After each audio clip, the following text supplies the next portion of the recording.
Pada sesi ini saya akan menjelaskan turunan untuk fungsi implisit.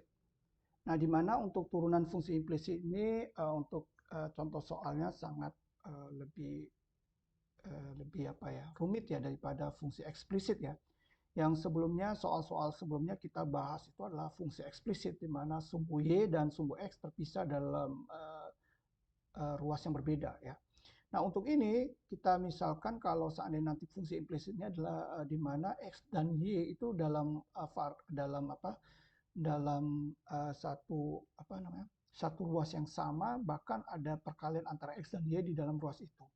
Nah, maka caranya adalah kalau misalkan saya punya y pangkat n, ya, y pangkat n, maka turunannya adalah yn kali 1, jadi n kali y pangkat n kurang 1 kali dengan dy per dx. Nah, ini adalah turunan dari y pangkat n. Nah, sama ya dengan turunan x pangkat n ya. Nah, maka dy per dx ini kita sebut dengan y aksen. Maka kalau y pangkat n turunannya adalah pangkat diturunkan, jadi pangkatnya n dikali dengan y pangkat n kurang 1 dikali dengan dy dx adalah y aksen. Nah, kalau saya punya x pangkat n, maka turunannya sama ya. Jadi pangkat diturunkan jadi n kali x pangkat n kurang 1 dikali dengan dx per dx. Ya. Nah, karena turunan terhadap x ya, maka kalau turunan dx adalah 1, sehingga kita bisa samakan bahwa x pangkat n turunannya adalah n kali x pangkat n kurang 1. Nah, contoh misalkan ada contoh soal, saya punya soal seperti ini ya.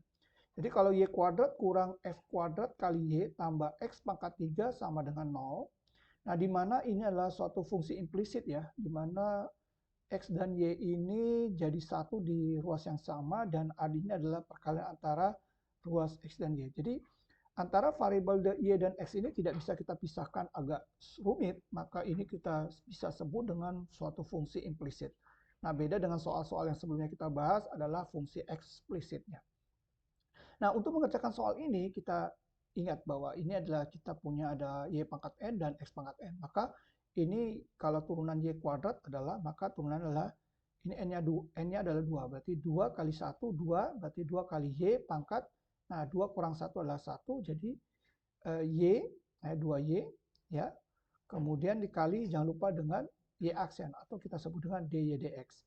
Dikurang, nah, untuk fungsi turunan ini, kalau kita ingat, kita sudah belajar tentang turunan dari perkalian. Maka ini adalah U-nya, ini adalah V-nya. Maka turunan ini adalah 2x, ya, 2x kali Y, ya, 2xy, tambah turunan Y-nya adalah dy dx, dikali dengan x kuadrat. Jadi ingat ya, kalau turunan U kali V adalah U aksen kali V, tambah V aksen kali U. Jadi ini adalah turunan dari yang ini. Kemudian ditambah dengan x pangkat 3 adalah turunan adalah 3x kuadrat sama dengan 0. Nah, langkah berikutnya kita lakukan adalah, nah, sekarang kita masukkan nilai minus ini sehingga jadi 2y kali dy dx untuk yang ini. Nah, ini min kali 2xy jadi min 2xy. Ini plus jadi min kali plus jadi min s kuadrat kali dy dx tambah 3s kuadrat. Nah, karena ditanya adalah dy dx, maka langkah selanjutnya adalah kita kumpulkan yang ada dy dx. Jadi 2y dy dx dengan ini min x kuadrat dy dx kita jadikan satu ruas, sehingga jadi 2y kurang x kuadrat kali dy dx yang ini ya. Kemudian yang ruas ini berbeda, ini min 2xy, kita pindahkan ke ruas kanan, jadi positif, jadi 2xy. Kemudian 3s kuadrat karena ini plus, kita pindah ruas jadi min 3s kuadrat. Sehingga akan menjadi seperti ini. Ya. Jadi ini yang kita pindahkan. Kemudian langkah berikutnya, karena ditanya ddx, yang ddx boleh kita keluarkan, sehingga jadi 2y kurang x kuadrat dikali ddx sama dengan 2xy min 3s kuadrat.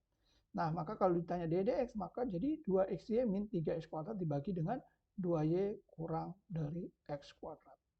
Oke, itulah hasil turunan implisit dari persamaan y kuadrat min x kuadrat y tambah dengan x pangkat 3 sama dengan 0. Terima kasih atas perhatiannya.